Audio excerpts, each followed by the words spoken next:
top stories, an expert calls for addressing management issues and improving natural tourism offerings to boost Ethiopia's industry's growth and competitiveness.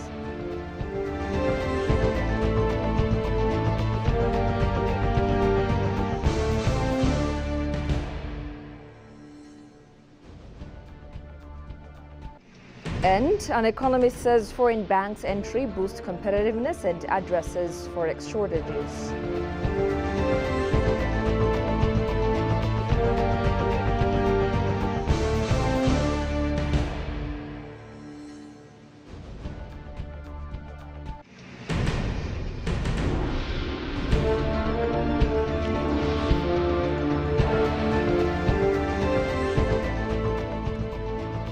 Hello and welcome to EBC World, the voice of Pan-Africanism, with the news of the hour. I am Tabitha John. Do stay with us.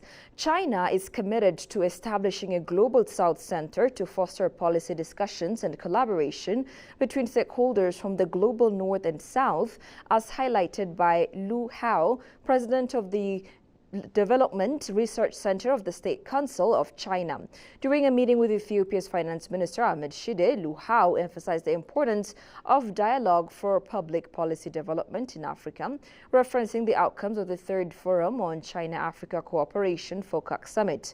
To facilitate this dialogue, China plans to hold a closed-door symposium in Egypt focused on strengthening cooperation with Africa. The Global South Center aims to develop policy frameworks that support African nations' growth in sectors such as industry, technology, and agriculture. Finance Minister Ahmed Shide welcomed this initiative, noting its significance for global development. He remarked on Ethiopia's substantial benefits from China's economic growth over the past 15 years, particularly through infrastructure projects funded by Chinese financial institutions. Shide highlighted specific projects like the Ethiopia-Djibouti Railway and various hydropower initiatives that have enhanced regional economic development. He underscored the importance of continued Chinese cooperation in finance and engineering to support Africa's development goals.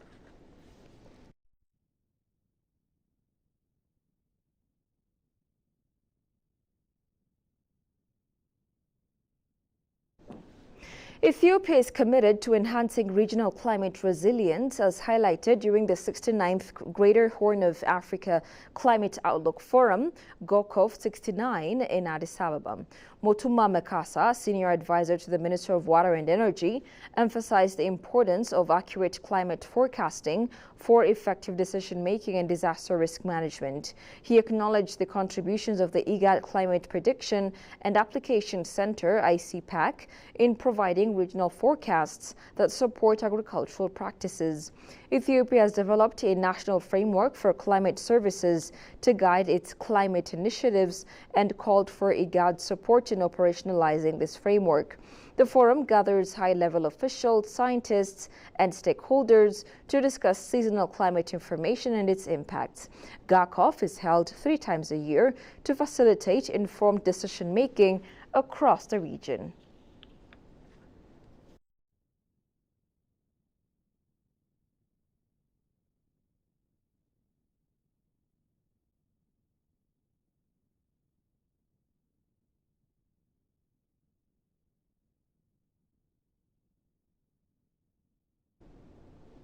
Ethiopia's diverse tourist attractions spanning historical, religious, cultural and natural sites hold significant potential for business tourism, according to Getinnet Yigzau, CEO of the Ethiopian Convention Bureau at the Ministry of Tourism. Highlighting the sector's challenges, he emphasized the need to address management issues and improve natural tourism offerings to boost the industry's growth and competitiveness. Demis Mekrel sat down with him. Take a look. So could you provide us an overview of the current state of Ethiopian tourism? There is a diversified product in Ethiopia concerned on natural point of view or geographical point of view. Indeed, Ethiopia is a very big country which covers 1.102 million kilometers square and 4,550 meters above sea levels around Ras Region. When you flow down like a bird flow, you will reach around 100 meters below sea level. That's the Danakil Deep Ras. Throughout this, all the entire range, you can have everything that made by God. And this is the reason why, established 60 years ago, His Majesty Haile Selassie, the tourism industry and the tourism sector. And in 1974, really, we have got 15,000 tourists during the time of His Majesty Haile Selassie. So starting from 15,000 tourists, at this period in Ethiopia, there is almost close to 1 million tourists. That's great. So we said Ethiopia has lots of attractions, of course, and endowed with a lot of natural, cultural, and historical attraction. But which specific area can be taken as a primary opportunity for growth in the tourism sector? For the last 60 years, Ethiopia was driven by cultural and natural tourism. Almost this cultural and natural tourism is declining because of several issues, several points.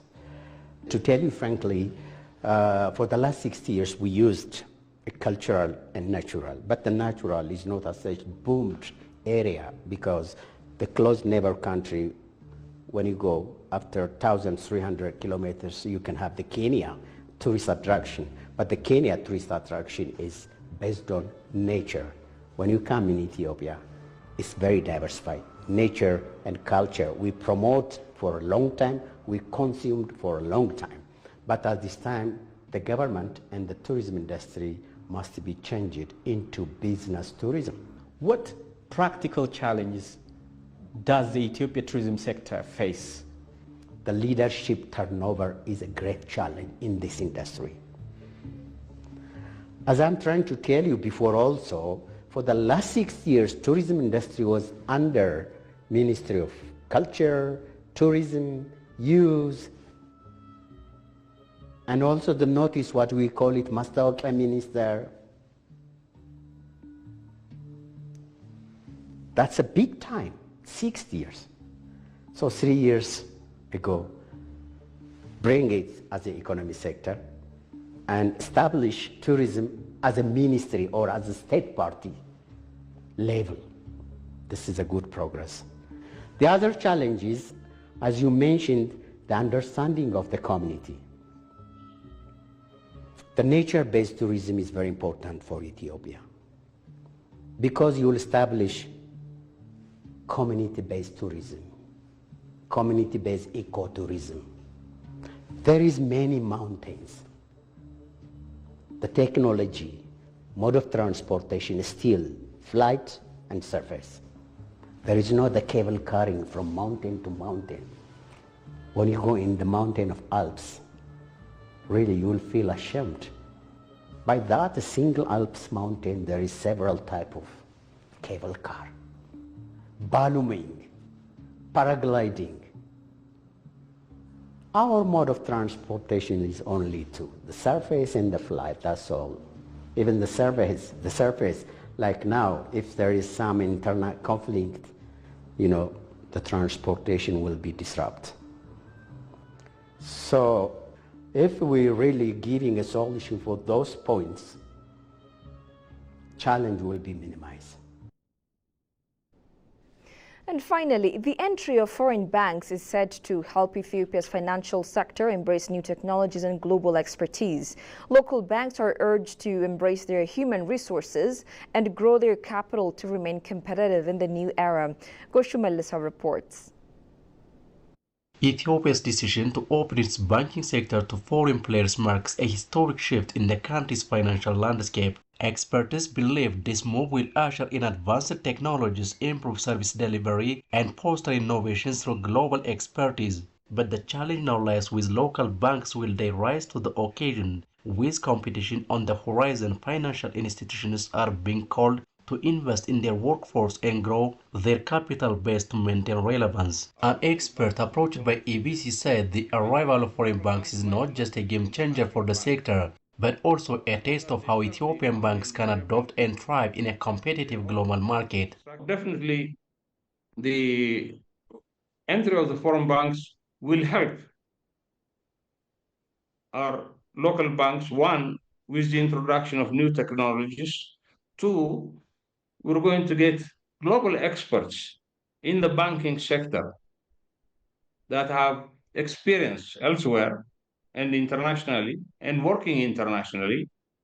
Mind you, most of our banks are equipped by people who have been working in the Commercial Bank of Ethiopia. The Commercial Bank of Ethiopia, the National Bank of Ethiopia, the Development Bank of Ethiopia have been the main source of talent for our local banks. But now we're going to get fresh talent that are going to come here. Of course, it doesn't mean that Ethiopian banks lack the talent, but definitely the exposure, the experience is very important, and they will benefit from this from the international banks. Konstantinos Perha, who closely monitors the issue, emphasized that local banks must step up to the challenge. He urged them to enhance their human resources and grow their capital to remain competitive in this new era. But what's more important is our local banks must consolidate. They must have the kind of capital and energy. They must have the kind of human resources, capital, human capital that would be able to, for them to grow. They need to develop their capital. It's not just having, smiling shareholders, but they need to develop their capital so that they need to grow, because the more they develop their capital, the more returns they will have in the years to come. But if they keep sharing their profits to shareholders now, they won't develop their capital and they won't be able to compete even locally among themselves. He further reiterated local banks to finance developments and support the country's economy. Our Ethiopian banks have not been able to use their debt capital to be able to finance development in our country. That's why we're going to different Exim banks and all kinds of bilateral loans and grants. And therefore, it's very important that we have banks that are stable enough, that are going to grow, and also at the same time support the economy. Let's take, for example, the agricultural sector. What percentage of their loans goes to agricultural sector, which is the main pillar of our economy? If you take out the development bank outside that, then the amount of percentage you see is no more than 3%. So there must be ways and means that these banks not only support their shareholders, but that support also the Ethiopian economy. The economist stressed that the entry of foreign banks is both an opportunity and a wake-up call for Ethiopia's financial sector to adopt, innovate, and thrive. You're watching EBC, a reminder of the top stories. An expert calls for addressing management issues and improving natural tourism offerings to boost Ethiopia's industry's growth and competitiveness.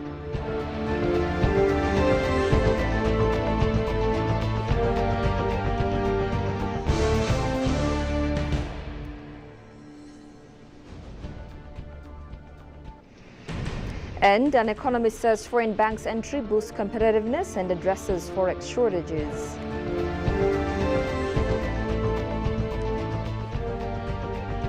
That's all we had for now. I'm Tabitha John. Many thanks for watching. Goodbye for now.